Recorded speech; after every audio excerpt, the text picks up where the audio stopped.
sa inyo and welcome back sa ikadalawang try para sa live ngayon. Topic natin for this session is PNP history and laws, no? After nito, meron tayong kaunting pahapyaw lang sa logical. And kanina, 9 AM, no, meron tayong mock test. So, sana nasagutan ninyo. Sana nakapag, na kayo. Sana nakakuha kayo ng mga tamang sagot. So, kamusta ang yung score nyo kanina, guys? Okay lang ba?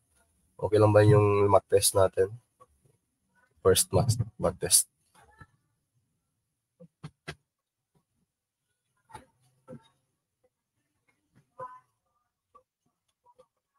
Okay, so hindi na natin to patagalin pa. Please get your notebook and ballpen din kasi may kaunting question and answer to para ma-assist din natin kung ano yung score nyo mamaya. Sir, bawal ba laptop gamit? Hindi makita po ang live.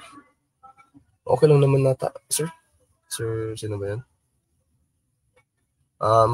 Ma'am Heidi, okay lang ata yun. Wow, 50/80 yung highest natin. Si Sir John Rail. I think may mas mataas pa sa 50. Nakita ko na kanina sa group C. So, tataas na mga score nyo.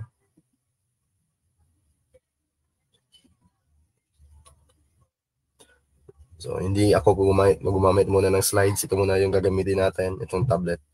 Para naka-PDF lang ito kasi. So, wala tayong slides ngayon. Direct lang tayo, question and answer. Di tama yung iba. Sabi mo, yes, meron. So, may 47. Okay, so, start na tayo right away. First question agad, no? Pambungad.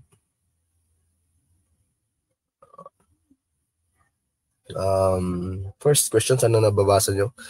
Establishing and constituted the Integrated National Police, which shall be composed of Philippine Constabulary as the nucleus and the Integrated Police Forces as components. Ano ba yan? A.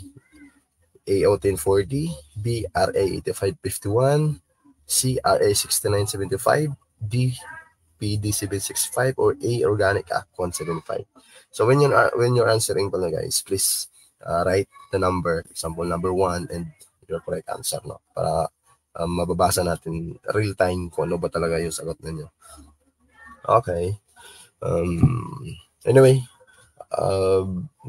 ito naman na topic is pahapyaw lang din naman. I will not discuss everything, lalo na yung mga hindi relevant sa Napolcom exams. No? And of course, si Ms. Disa Rias, no?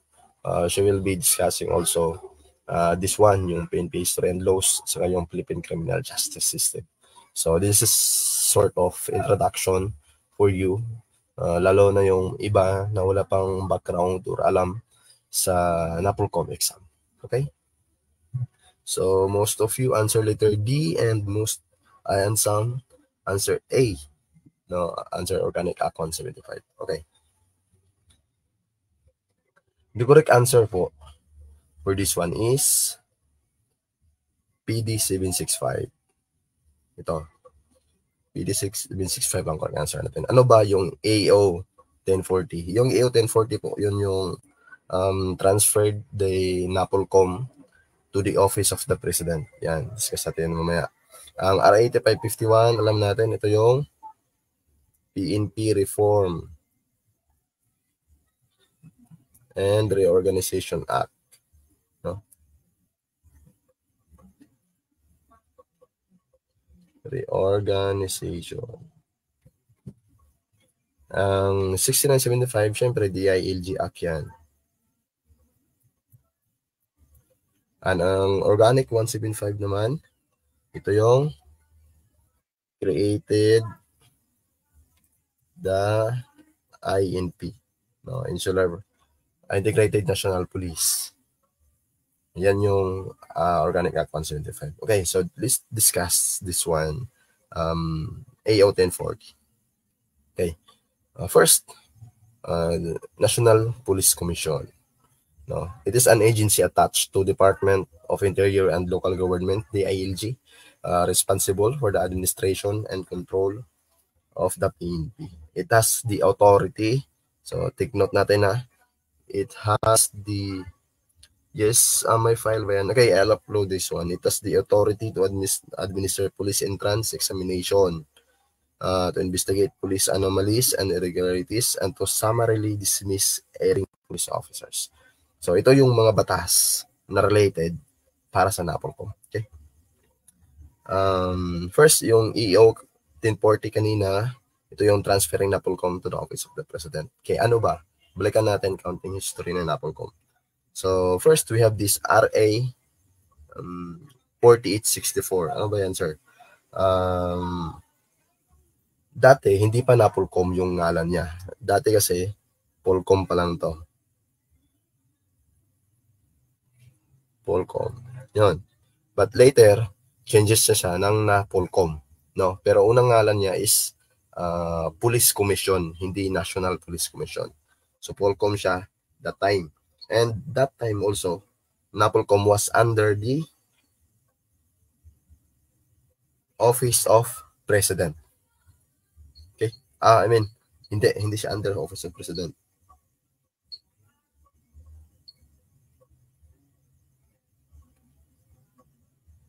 Okay. So, NAPOLCOM this time is under siya sa Office ng President. Office of President.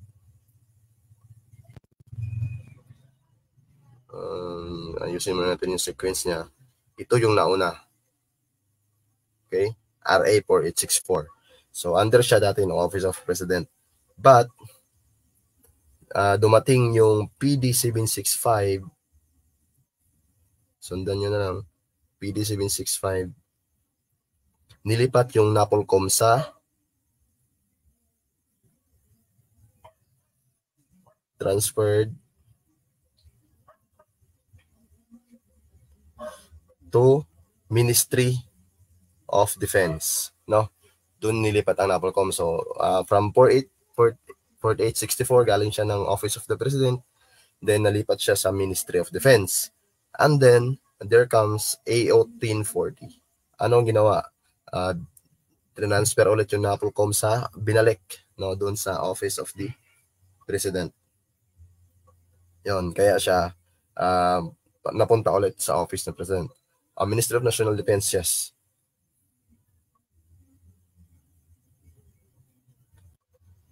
Ministry of National Defense pala. And then, what is RA 6975? Ang RA 6975 naman, in the 1990, the NAPOLCOM was created and reorganized, no? Alongside the DILG, or yung tinatawag natin na RA 6975. And then, after that, meron tayong RA 8551. Dito sa RA 8551, mas naging specific na si NAPOLCOM. So, ang ginawa dyan, nagiging independent na siya. No? Preserve its independence as the sole administrator and controller of the National Police Force. Okay? So, yan yung nangyari kay NAPOLCOM. Ulitin natin dito. From RA 4864 to PD 765. Balik ulit sa AO 1040. Yun, hanggang sa 6975 and 8551. Ano nangyari kay 4864? POLCOM, no, Office of the President. And anong nangyari kay PD 765? Ministry of National Defense. Yun. And pagdating kay AO 1040, binalik siya sa Office of the President. And pagdating ng 6975, DILG siya. And pagdating ng 8551, independent na siya, no? NAPOLCOM became the sole administrator and controller of the National Police Force. No? Yan yung nangyayari kay NAPOLCOM. So, may nagtatanong kung sino ba yung chief, I mean yung, ano mong tawag dyan? Sino yung head ng NAPOLCOM natin? So, yung head ng NAPOLCOM is still si DILG Secretary Binamin Abalos. No? Sila yung mga ex-officio officer, ex-officio chairman, si secretary ng DILG. And sino yung sunod niya? Yung dating Department of Justice, si Aguirre. No, siya yung second sa NAPOLCOM. Second officer. So next, for number 2. It is an organization within the structure of the PNP. They are known as the watchdog of the PNP. Sino yan? Ano yan? A. NAPOLCOM, A. B. Ombudsman, C. Mayor, D. AYAS, A. Congress. What's your answer for number 2? Kawawa ang score, sir. Okay lang yan, Sir Dexter. So, sagot ni RJB. Sagot naman ni Mary Joy D. Kay Sir John Ayas, letter D. Okay. Thank you. Sinunod ni Algin. No? Lagyan nyo ng number po saka yung letter ng answer niya. Okay, sagot natin for number 2 is AYAS po. Ano ba yan? Ito, Internal Affairs Service. No? Sila yung, guys, lumabas to. Itong si AYAS. Lalabas to sa exam ulit. So, tandaan nyo yan. Watchdog, anong keyword niya? Watchdog of the PNP. Okay? So, natin.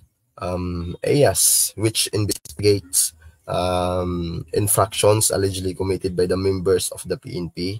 It is tasked to instill police discipline, enhance the delivery of police service, and dispense justice. And of course, yung pinaka-keyword niya, watchdog of the PNP. Yan siya. Okay? It was created then by the virtue of RA 8551. No? Nandyan siya. Doon sila nakapaloob sa batas na yon. Sino pa nandun? Meron tayong yung pleb. Okay? At yung National Affiliate Board and Regional Affiliate Board. So, discuss natin yung later. Okay? Okay, ito lang difference nila. Yung AYAS is, puro ito sila disciplinary mechanism ng PNP. Ang difference lang, yung AYAS is within PNP. So, kasama siya ng PNP. Ang pleb naman is not a member of PNP. No, but they are, sila yung sumbungan ng mga citizens complaint. Ito si pleb.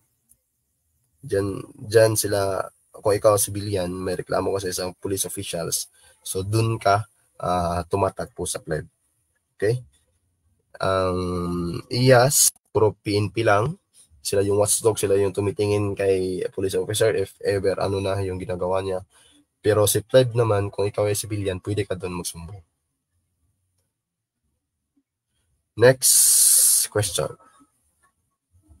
Ito. Created during the first American occupation. Number 3. Created during the first American occupation, renamed into Metropolitan Constabulary under the Bureau of Constabulary, and by virtue of Act number 183 of the Philippine Commission. Ano to? State Police, Philippine Constabulary, Manila Police Department, Philippine National Police, or Kempitay? What's your answer for number 3? Yun. Okay, so Ryan, 3C daw yung sagot niya. Manila Police Department.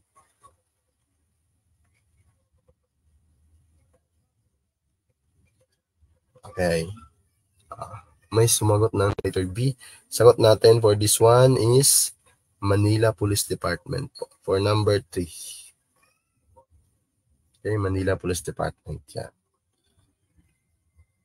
Philippine Constabulary, first yan na. First police. Sinong hippie niya? Si Henry Allen. Okay. Philippine National Police by virtue of RA 6975. First, si Nazareno. Yun. Kempitay. Ano ba yung Kempitay? Kempitay sila yung Japanese military police. Okay? Yan yung Kempitay. No, pagdating ng World War II, dahil nakapasok na yung Japan dito sa Philippines. So, yung police that time, Kempitay, no, sila yung in charge sa peace and order during that time. So, konting history lang, Manila Police Department or Manila Police District.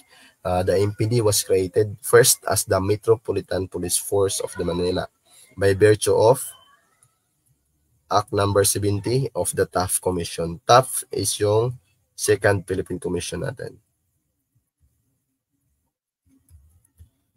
It was organized on July 31, 1901 by virtue of Act 103 of the Philippine Commission, and the first chief of police was Captain George Curie. Okay? So ano ba yung Manila Police Department? Expand pa natin. Ito sila, they exercise a general supervisory control over city, no? Doon lang sila focus ang Manila Police District, or mas kilala nating MPD nga, Manila Police Department. Hindi po ba si Captain George Curie po ang first chief of police ng MPD, sir? So first name niya is Metropolitan Police Force ito. And later nagiging Manila Police District. So unlike PC, yung PC kasi is sa buong Pilipinas yun, nationwide. Pero yung MPD natin is focus lang talaga dyan sa Manila.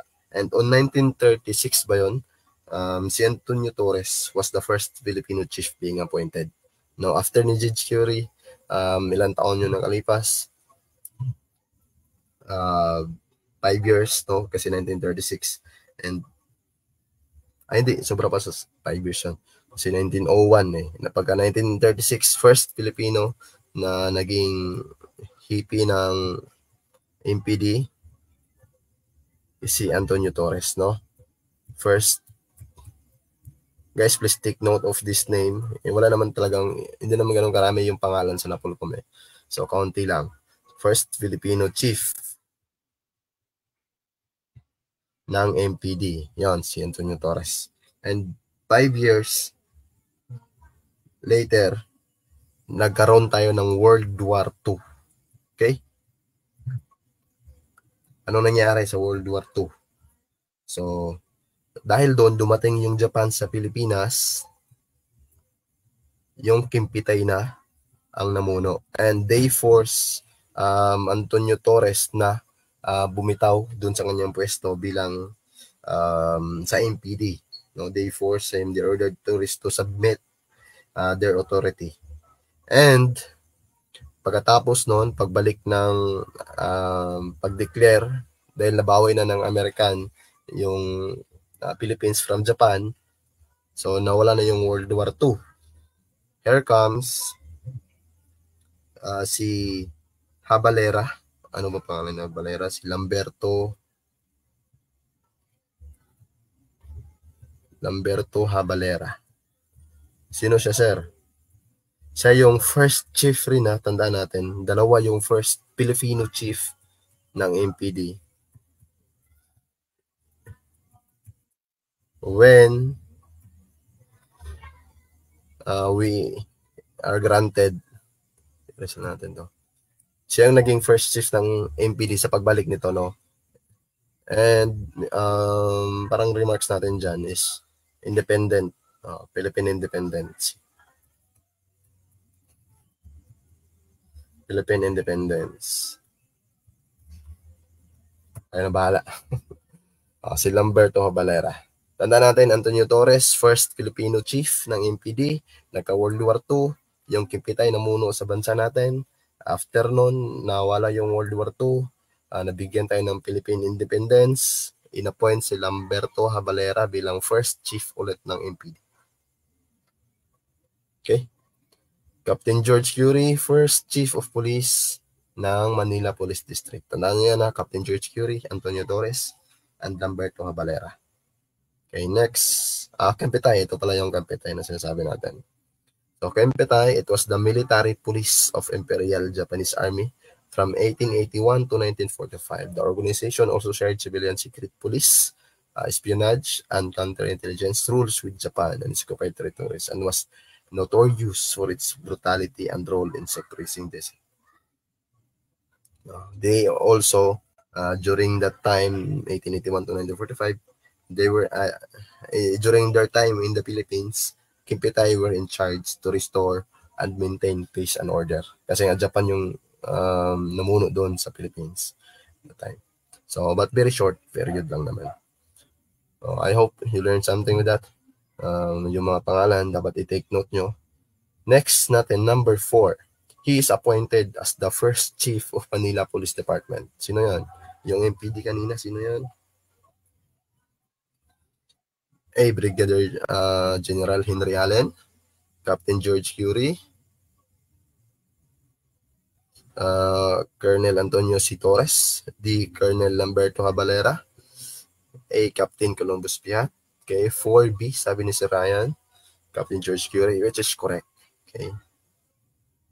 Kanina pa natin yan, di ba? Colonel Antonio Torres, first Filipino chief, MPD, Filipino.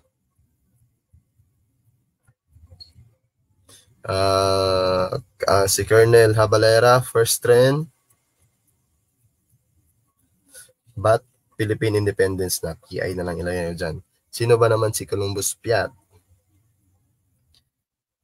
Si Columbus Piat, siya yung last American Cup. Okay, kailangan nyo din i-take note to, ha? Si Columbus, last American Cup of MPD. Okay, Brigadier Henry T. Allen, father. Konti lang yung binabanggit at pinapangalan dito, yung relevant lang. Okay. So, next, number 5, gagaling nga. Last Philippine Constabulary Chief. Sino daw? Yung pinaka-last chief ng Philippine Constabulary. A. Rafael Crame, B. Henry Allen, C. George Curie, D. Cesar Nazareno, or A. Raul Imperial. Okay, again, write the number and your answer, a letter of answer.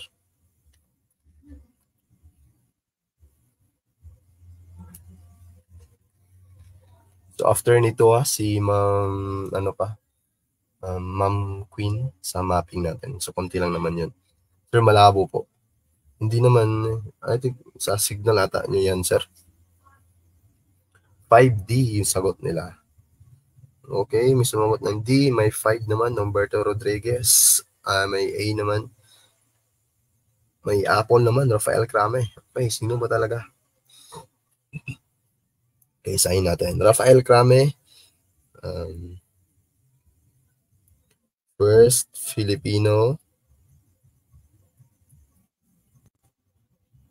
PC Chief. Henry Allen. Father of PC.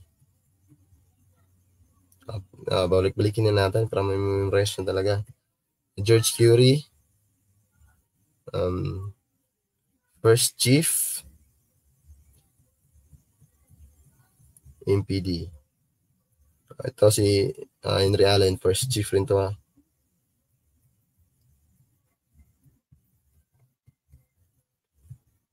Cesar Nazareno. First Chief rin. PNP. Mabagal din yung sunod na yan. Raul Imperial is the second chief. Okay, so what's your answer for this one? Siya daw yung last Philippine Constabulary Chief. Okay, sagot natin is letter D, Cesar Nazareno. Kasi nga, last Philippine Constabulary Chief. So, di ba? Pagkatapos ng Philippine Constabulary, ay ano yung sunod? PNP po. So, si Cesar Nazareno, actually, yung buong tanong niyan is the first chief of the Philippine National Police and the last Philippine Constabulary Chief. So, that is Cesar Nazareno. Okay? Under, tama si no chief, under the Cory Aquino admin. Okay, next question.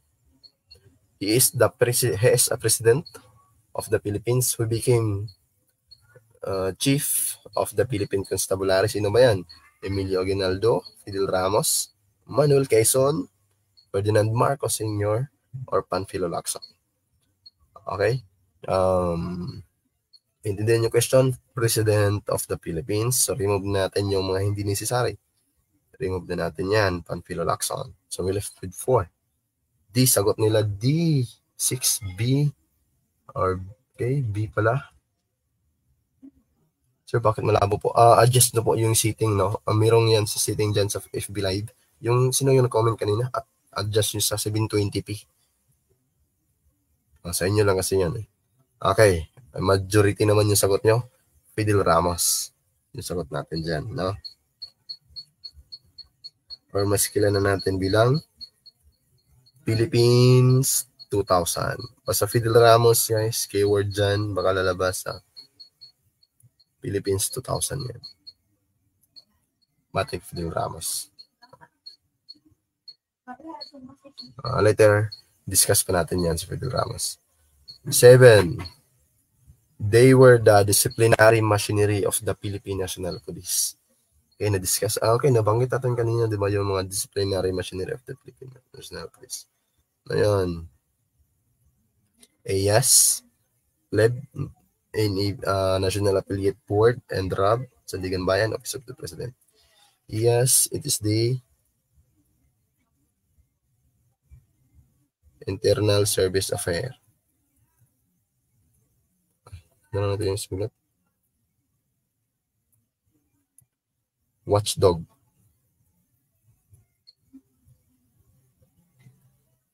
PLEB,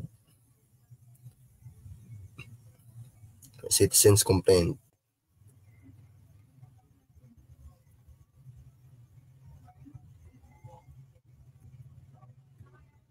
Ano sagot nyo dito? Yun, galing ni Almora. C, yung tamang sagot natin, ha?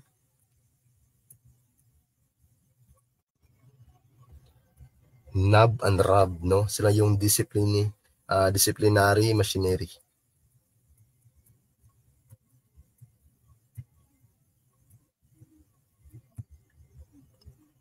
Okay, sabi ko kanina, disciplinary machinery itong tatlo, pero hindi pala. Discipline mechanism itong tatlo na to.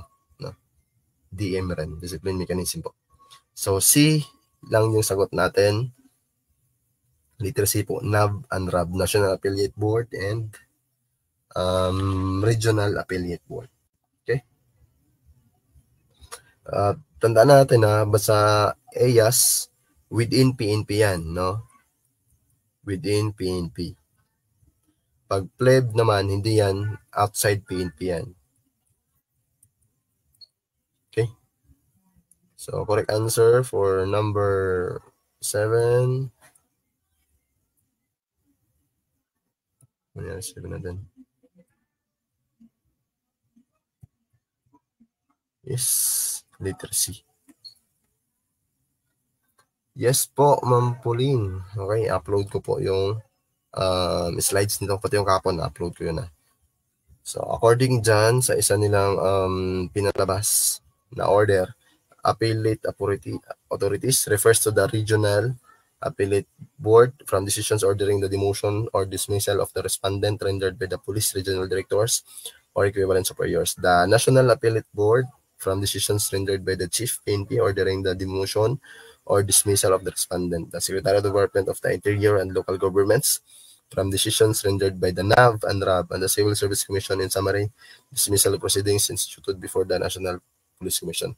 Parang itong NAV and RAB, parang sila ito yung hearing. Parang ito yung sort of kenda korte nila dun sa loob kung saan yung hearing or kung ano ba yung decision nila dyan sa isang pulis na yan, kung anong gagawin nila. Kaya tinawag siyang disciplinary machinery. Kung ano ba yung decisions nila, no? Demotion, halimbawa may nagawa na mali, o pwede ma-demote, so na yun, pwede ma-demote or ma-dismiss yung respondent ng PNP.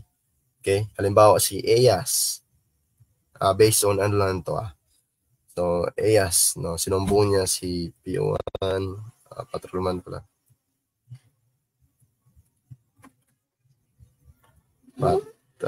Cruz. So, ang naging nangyari doon, hiniring. No, dinala si Cruz sa yun, appellate authorities. Andon, nagdesisyon kung ano ba, demotion or dismiss lang. Pag sinabi natin demotion, ibaba yung rank, no? From, ano bang rank? Ano bang mga rank na yun? Halimbawa, from police corporal.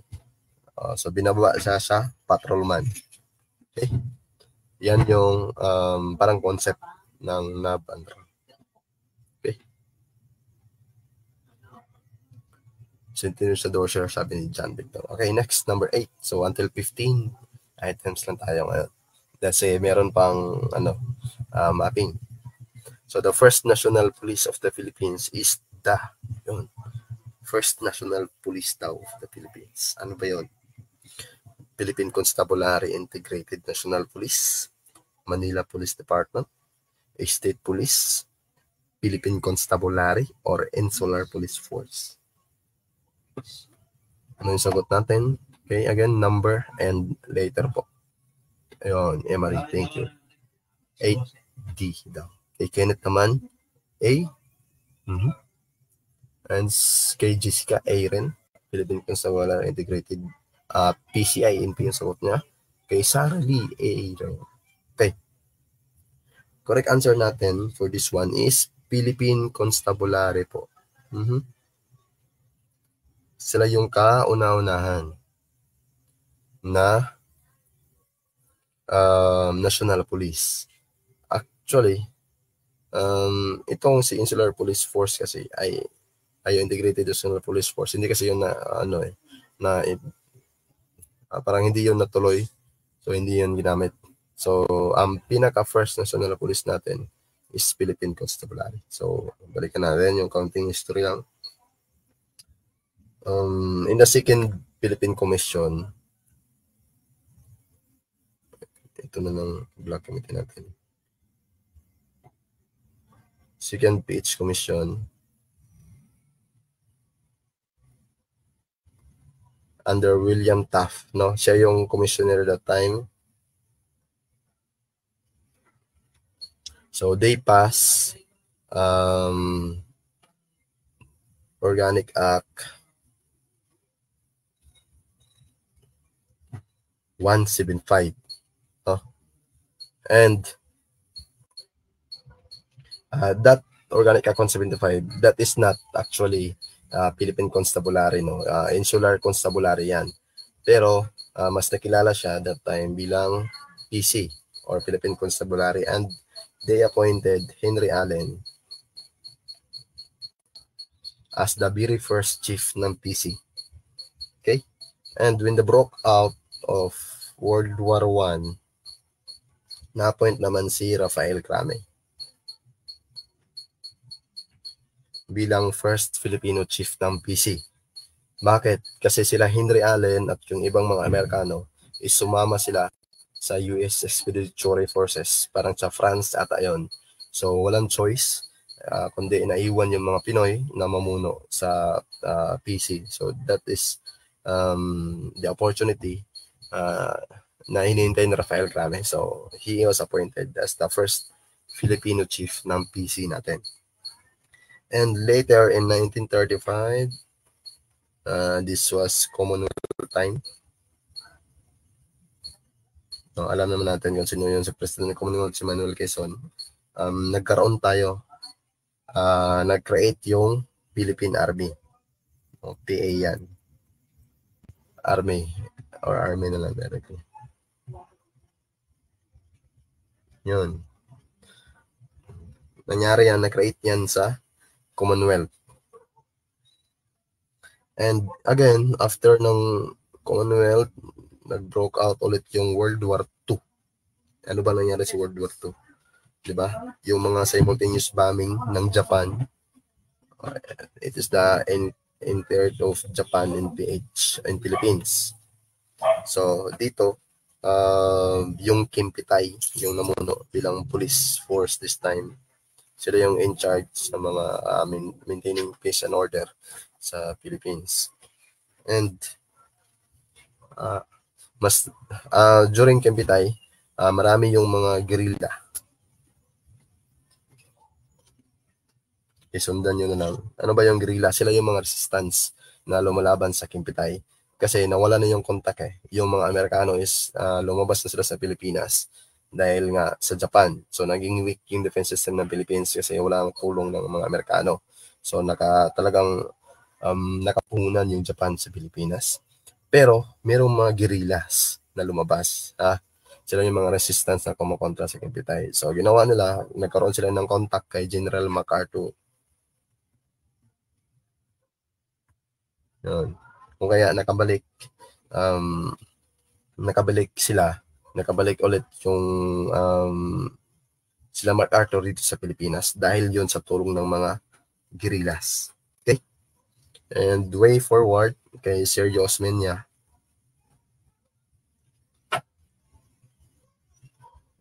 Osmeña naman. Kay Osmeña naman, they created the Military Police Command.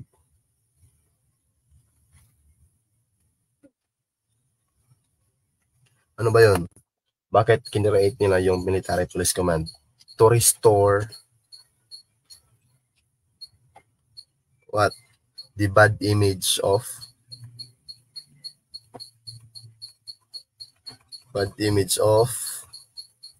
PC, no? Philippine Constabulary. That time. Bakit?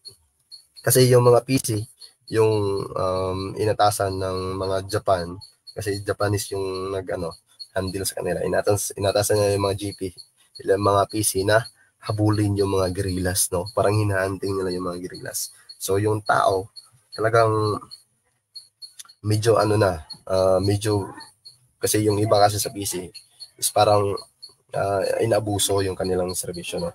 So, ginawa ni Osmeña, pinalitan niya ng military police force, pero hindi nagtagal, no? Years later, the PC was revived ulit. No? So, nabalik agad yung PC that time. So, lahat functions ng military police command is nabalik ulit sa PC. No? Except yung talagang military in character. Pero yung iba, pagbantay ng mga maintenance peace and order, o yung pagbantay sa mga, yung gawain ng mga pulis nga, napunta ulit sa PC. Okay?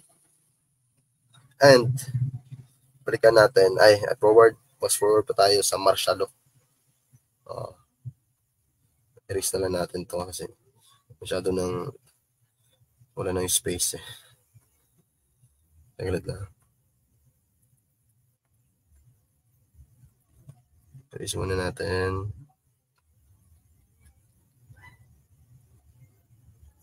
Okay. Erase na po. Mag-SS na. Nako. Okay, mamaya na lang. Pwede pa naman to eh. Take note lang po kayo. Huwag na kayong mag-screenshot.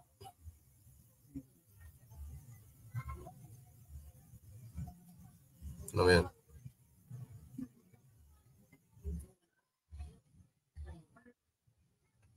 Yan.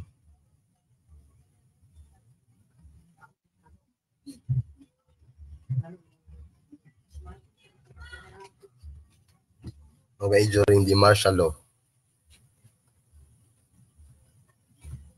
Yes, ma'am, I'll upload this soft copy. Pero itong sinulat ko, hindi ito makita sa soft copy. During martial law, dami yung mga New People's Army. Okay? Hindi pa rin nawala yung galing sa kay Sergio Omenia na marami yung talagang masama na yung tingin nila sa police. So, nadala pa yan until sa martial law. Until kay Marcos. Marcos regime pala to, hindi ito martial law.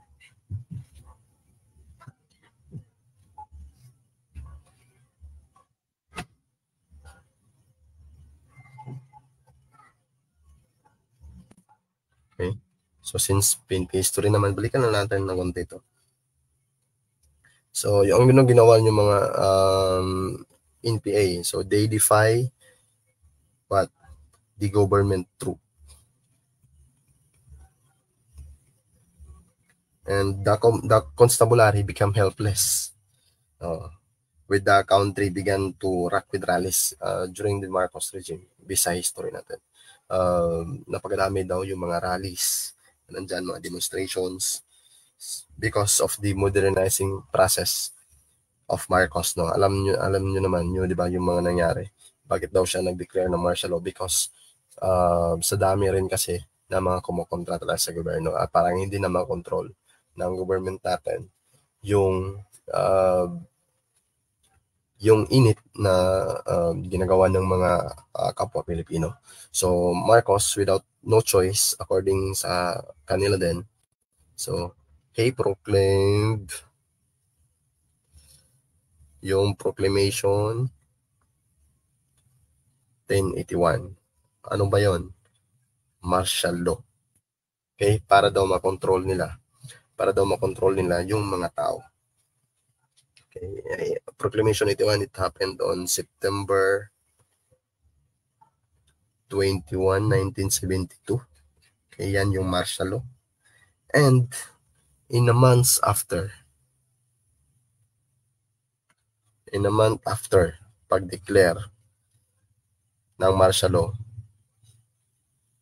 the peace and order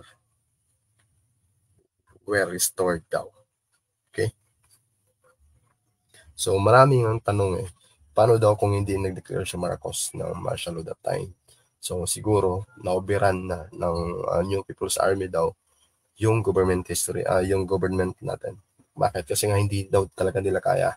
And sumaybay pa yung mga tao. Okay? So, when na-declared, alam naman natin kung ano nangyari sa martial law din. Yung iba na nasa mga officials natin is talagang mabang-abuso. Pero hindi naman lahat. Tanging intention lang din naman ni Marcos that time daw is para ma-restore yung peace and order. And tama nga siya. Kasi based sa kanilang history na sinulat, months later, nabalik ulit yung peace and order natin. Okay? So, during this time naman, during the time of Marcos, nagkaroon tayo ng unification. So, dati PC lang. So, during Marcos, nagiging PCI-INP na. No, in-integrate na niya. Unification yan. Yung tawag dyan. Pinag-isa niya yung PC and INP. Ano ba yung INP? Ang INP yan yung sa Fire Department and Jail Department.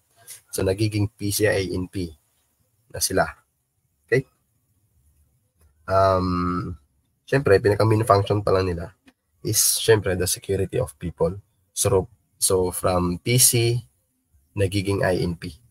Okay, during the time of Marcos. And here comes another era. On December 13, 1990, nagkaroon tayo ng RA 6975. No?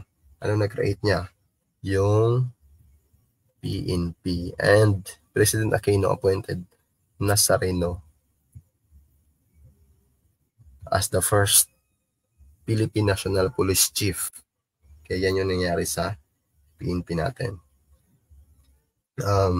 Ano ba yung take note natin na sa PNP during kay President Aquino, hindi natin dapat kaligtaan yung constitution police force that is national in scope. Kasi lumabas to national in scope and civilian in character. Okay? Lumabas to. Alala ko sa April 22 namin lumabas to. Yan yung nangyari kay Aquino. And after kay Aquino, sino yung sunod? Alam naman natin, di ba? Si Philippines 2000. Si Fidel Ramos.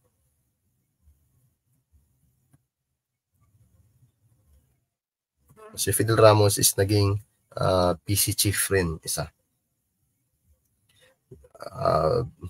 Hindi pa rin wala yung bad image ng pulis, no? Dami pa rin yung mga pulis na talagang mapang-abuso. During pa, mayroon pang ibang kasing pulis na galing kay Marcos hanggang naging PNP na sila. And dumating pa sila sa punto ni Fidel Ramos. So, nandun. Anong ginawa ni Fidel Ramos? Grabe yung challenge na nagawa niya. And nangako talaga siya na talagang babaguhin niya yung imahe ng pulis. Lalo na yung mga mapang-abuso, talagang talagang ayusin daw niya. Yan yung pangako ni Fidel Ramos kasi isa din siyang pulis dati. So, para daw mapatunayan, he removed or transferred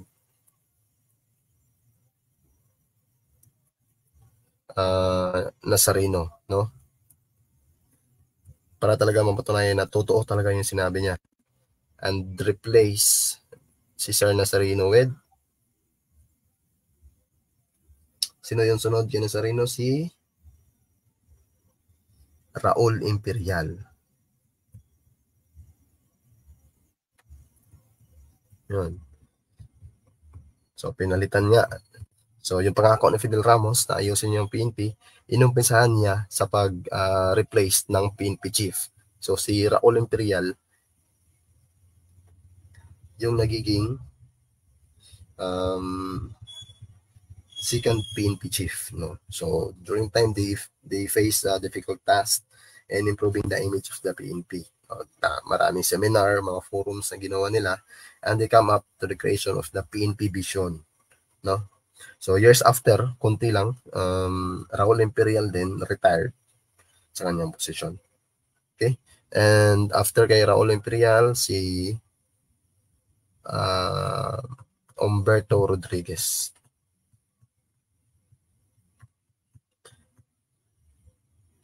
Rodriguez become the third. Okay? Second, si Imperial. And first, si Nazareno. Sa PNP na yan, ha? Yes po, recorded po to. Okay? Yun. Yun lang. So, still ngayon, still updating pa rin sila, still upgrading pa rin nila yung PNP image, no? Pero so far, bumabalik naman yung magandang imahe ng pulis natin. Okay. And may iba din, bumabalik din yung ibang pulis na medyo pang-abuso sa kanilang serbisyo. Okay, so that is short history lang. Anyway, Ma'am Desa will discuss more of this. Okay, ito nga again is, para lang talaga, hindi na kayo masyadong mag-iisip sa general information history. Sapat na yung mga pangalan na sinabi ko dito and marirecall nyo naman. Okay, from Henry Allen, George Curie, yun, iba pa, sino-sino pa yun. Anyway, pwede nyo naman itong mapanood anytime after nito, pwede nyo itong mapanood. Dahil anong oras? Okay, 8:50. After nito, meron ba tayong mapping? Okay, next, number 9 na question.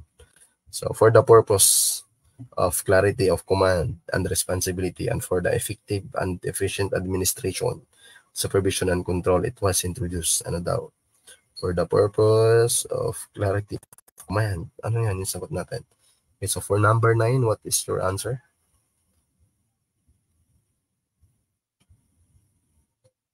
9A, sabi ni Sir Ryan, Malaysay. And letter A is correct po. Okay, so letter A yung sagot natin.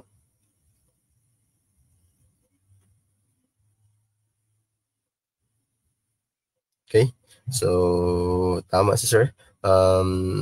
Guys, lumabas to, itong rank classification.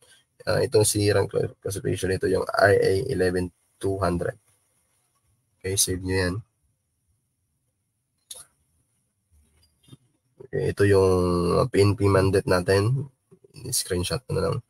PNP mandate, the Republic Act 1975 entitled an act establishing the Philippine National Police under the reorganized DILG and other purposes amended by RA 8551, reform and further amended by RA 19708. Yun.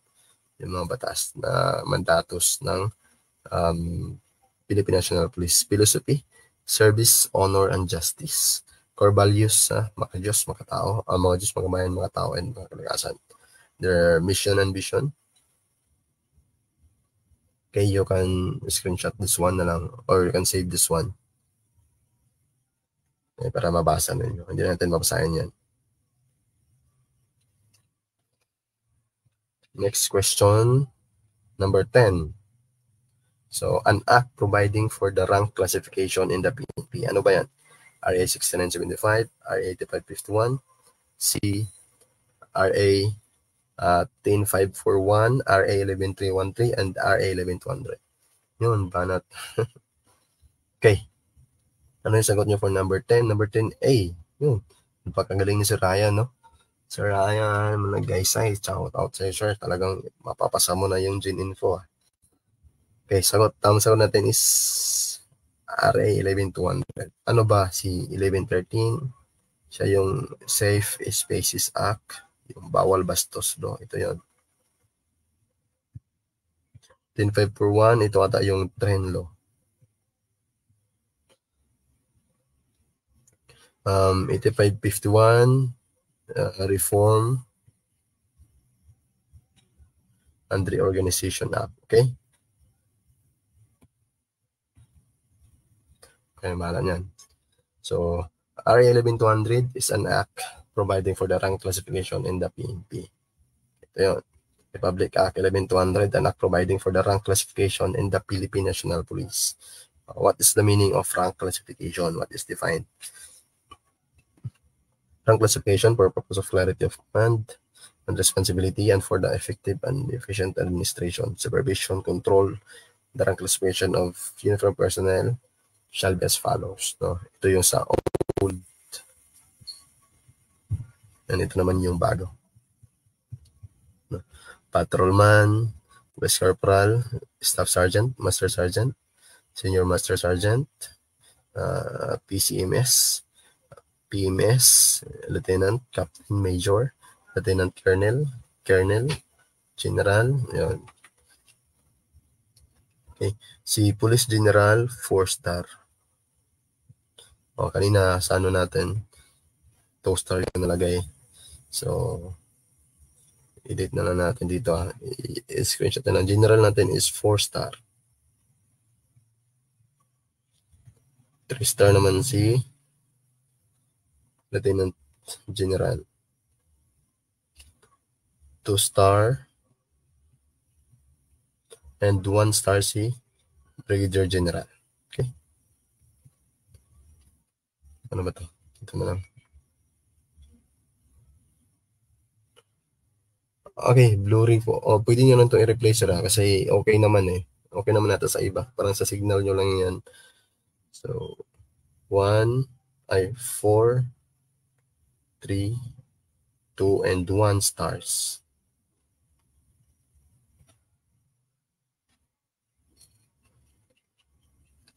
Okay, so next natin, number 11. So, last 5 questions na lang. Ito guys, ma-actual questions na to. Okay. Itong 5 items na to. So, baka lang lumabas ulit. So, mas maigi nang i-review na natin sa Gen Info. In the last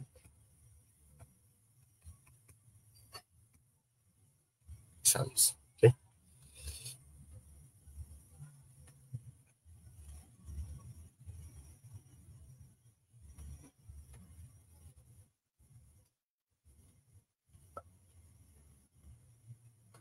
Yun, protection. Gagaling nga. So protection po, aside from the law enforcement pillar, which of the following is not a pillar of the Philippine criminal justice system? Saan daw dyan yung hindi pillar ng criminal justice system? Of course, that is protection. Okay, ano yung pillar nila? Law enforcement, prosecution, court, correction, and community. Law enforcement, runner niya is yung police, yung sila yung first. Court, centerpiece, correction, weakest. Community naman is reintegration na. Guys, itong reintegration, lumabas to reintegration. Yun. Community yan.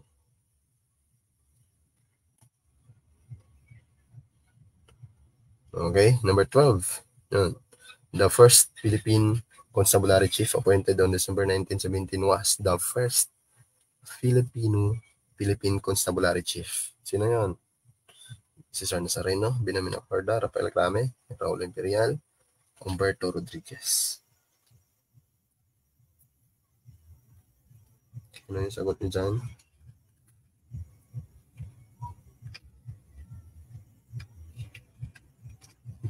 Okay, lagyan ulit niyo ng number. Sabi ni Sir Jamer, letter C.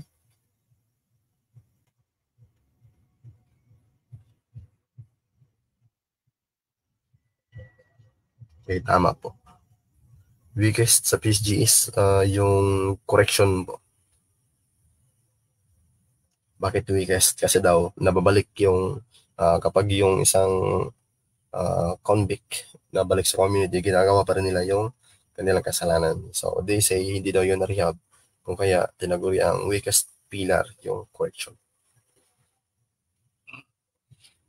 First Philippine Constabulary Chief, Rafael Crame po. Rafael Crame yan. Sagot natin ha. Tanda natin. Si Cesar Nazareno, first PNP Chief. Tandaan niyo yan ha. Nako, baka mawala kayo. Tandaan natin, ang hinahanap is PC ha. PC po. So, si Crame yan. Sobrang lag ng live. I think hindi naman sa lahat eh. 12 Rafael Crame po. Yung 12. Bakit C yung sagot nyo?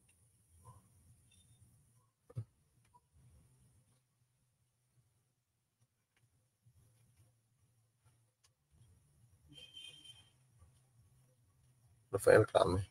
Okay.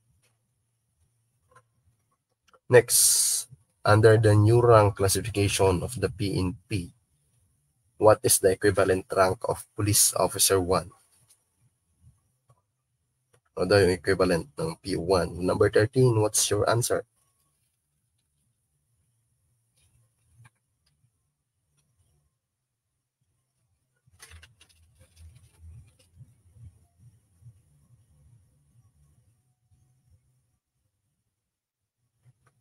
Okay, ito si Raul Imperial na. Siya yung second PNP chief.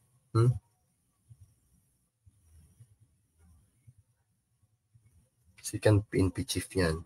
Sino yung nilipatan niya? Replace Nazareno. Okay? Siya yung sa panahon ni Fidel Ramos. Si Nazareno, first yan.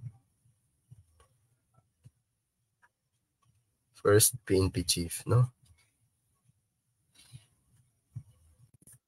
Alberto Rodriguez, siya yung third PNP chief. Okay? I-take note nyo ulit. Ilista nyo na yan sa notebook nyo, Ensign. Number 13, sagot is Patrolman, letter A. Correct, guys. Okay, number 14, last two numbers na tayo. Ano lang eh, parang easy na to. 14, which of the following are the qualifications for one to exercise his or her right to vote? Saan dyan? Number 14, what is your answer?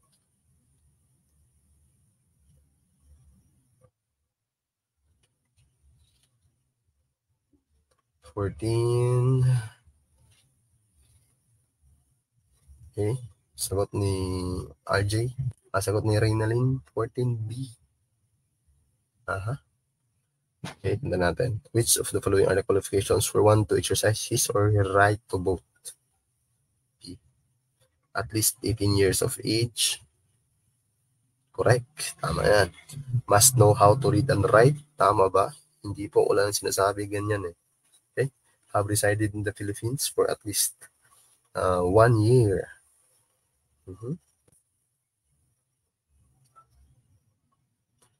Tama yan. Must have resided in the Philippines for at least 6 months prior to election. Wala naman sinasabing ganyan. Must have resided for at least 6 months in the place where she will vote. So, yan yung tama. Okay? Must have resided in the Philippines for at least 6 months. Hindi po. No? Qualifications kasi, kapag dandi ka, hindi kasali yung sa SK. Kasi yung sa SK is 15 above yun eh. So, ito lang yung base natin. At least 18 years of age, tama. Kung dyan ka ng barangay, halimbawa sa barangay, barangay 1, barangay populasyon. So, bago ka, pwede makaboto sa barangay populasyon, dapat nakatira ka ng 6 months dyan. No? And another requirement is dapat 1 year ka na sa Philippines. No? Dapat nakatira ka dito ng 1 year, halimbawa. Okay lang naman eh, basta dito ka pinanganak, dito ka lumaki. O yun. And at least kung sa bagong residence ka, bagong area, halimbawa barangay 1, lumipat ka doon sa barangay 2. So kapag 3 months ka pa sa barangay 2, hindi ka pa pwedeng magpa-rehistro para ano ka doon, para doon ka bumoto, hindi po. No? So dapat nakatira ka muna doon ng 6 months bago ka bigyan nila ng residency sa barangay, Kapag dito ka sa barangay 1, lumipat ka sa barangay 2, hindi ka nila agad bibigyan ng certificate of residency. Bakit? Kailangan mo pa ng 6 months no, bago ka talagang ma-declare na dyan ka nakatira. Okay, 6 months po. So, correct answer for this one is letter C po, number 14. Yon, correct si Lainiel. Correct din si Marga. Answer si Ryan, correct din. Balakid Koy, correct din. So, kuha nyo na eh. Ito, bonus na lang to. Ulit-ulit lumalabas to eh, Katipunan. The Revolutionary Society founded by Gat Andres Bonifacio to liberate the country from the tyranny and abuses of the Spanish government through armed conflict is KKK, which means, okay, last number dapat perfect nyo na to. 15 is A kay Sir Ryan. Okay. Kataas-taasan, ang galang-galangang katipunan ng mga anak ng bayan is correct. Yung tamang sagot natin. Okay. So, any questions pa bago tayo mag-proceed sa next na presenter?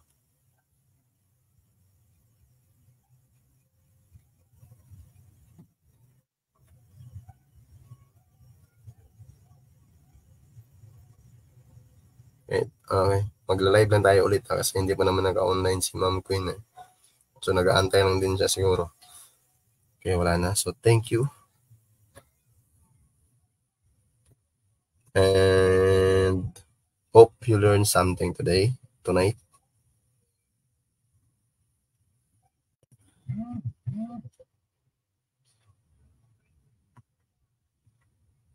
Okay. Magpo-post lang kami